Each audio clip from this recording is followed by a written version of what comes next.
Здравствуйте! В эфире обзор чрезвычайных происшествий. В студии Юрий Осипов. Лось запутался в проводах в Аймиконском районе Якутии. Об этом сообщают очевидцы. Люди заметили лося, запутавшегося в проводах по дороге в Аймиконский район, недалеко от границы Тампонского района на перевале Заячья петля 17 сентября.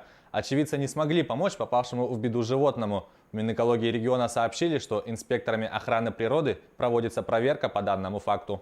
Члены оперативной бригады из числа местных жителей, которым инспекция охраны природы Абыйского района Якутии выдала разрешение, ликвидировали медведя, который ежедневно наведывался в село Кенкёль. С 13 сентября передает служба Минэкологии Якутии. 13 сентября в Абыйскую инспекцию охраны природы поступило срочное сообщение от главы села Кенкёль об ежедневных визитах бурого медведя в населенный пункт.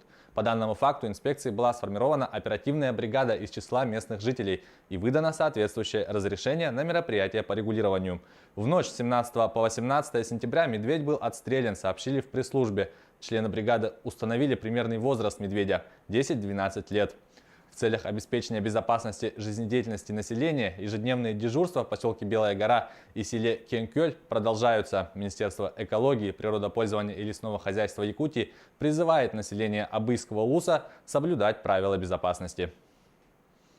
Огнеборцы эвакуировали 8 человек при пожаре в 12-квартирном жилом доме в поселке Чульман Нерингринского района Якутии. Об этом сообщили в единой дежурно-диспетчерской службе района. Пожар вспыхнул в первом подъезде двухподъездного многоквартирного жилого дома по адресу улица Олега Кошевого, 8А. Огнеборцы эвакуировали 8 человек, пострадавших нет, сказал начальник службы. Пожар произошел утром 18 сентября в районе 8,5 часов. Общая площадь пожара составила 90 квадратных метров. Огнем повреждены 3 квартиры. Обстоятельства и причины пожара устанавливаются.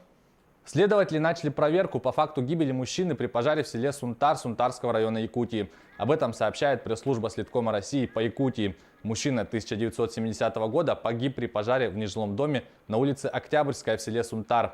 В единой дежурно-диспетчерской службе района сообщили, что предположительно погибший проник в дом, предназначенный для сноса. Ему было негде ночевать, и он развел костер. Скорее всего, в состоянии алкогольного опьянения.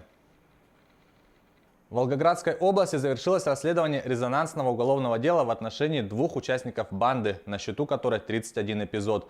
Группировка из 8 человек на протяжении 7 лет регулярно нападала на ювелирные магазины в разных регионах страны, в общей сложности похитив драгоценности на сумму свыше 80 миллионов рублей. Все налеты тщательно планировались и длились не более минуты. Первого подозреваемого задержали в городе Азове Ростовской области. После того, как на него надели наручники, он признался, что стрелял в полицейских, а также назвал имена подельников. Второго, 28-летнего Андрея, взяли в Татарстане. Третий налетчик Дмитрий, предположительно главарь банды, прятался в Саратове. Во время ареста он покончил с собой. Позднее арестовали еще 2 участников преступной группировки. Сейчас следователи закончили расследование в отношении 2 из них. Если вина будет доказана, налетчикам грозит до 15 лет лишения свободы. Вот она! Сзади Нива, сзади Нива! Нива идет в сторону Волгограда идет! В сторону Волгограда, 518 километров она прошла! Подходим!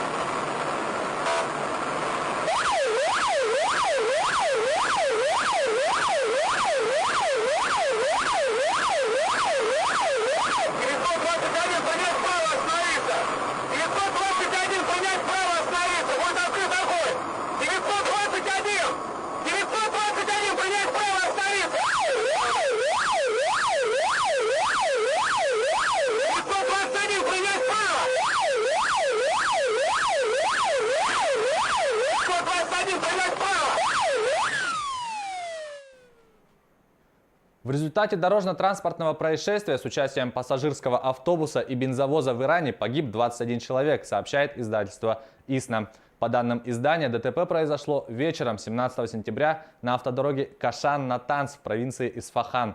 Автобус Скания столкнулся с бензовозом, после чего грузовик загорелся. В настоящее время все обстоятельства произошедшего выясняются. Сотрудники полиции ведут расследование. Вулкан Пик Сарычева на необитаемом острове Матуа во вторник утром выбросил столб пепла на высоту до 4,5 километров над уровнем моря. Об этом сообщает ТАСС со ссылкой на Институт морской геологии и геофизики Дальневосточного отделения Российской академии наук. Вулкан Пик Сарычева выбросил пепел на 4,5 километра в высоту. Шлейф пепла распространился в северо-восточном направлении от вулкана. Сам вулкан занимает северо-западную часть острова Матуа. При сильных извержениях из вершинного кратера пепловые облака могут представлять опасность для авиалиний, проходящих вдоль Курильских островов. В сети появилось видео съемки с вертолета последствий шторма Флоренс в США. В понедельник ослабевший шторм двинулся дальше на северо-восток Америки, и над некоторыми районами Северной и Южной Каролины впервые за последние дни выглянуло солнце, осветив затопленные территории. Жители пострадавших штатов столкнулись со всеми последствиями бедствия – отключением электроэнергии, непроходимыми дорогами и всплывающими нечистотами. Многие здания пострадали, вода поднялась почти на метр. Власти оценивают ущерб от шторма в сумму до 22 миллиардов долларов. Это была рубрика «Чрезвычайные происшествия». Берегите себя.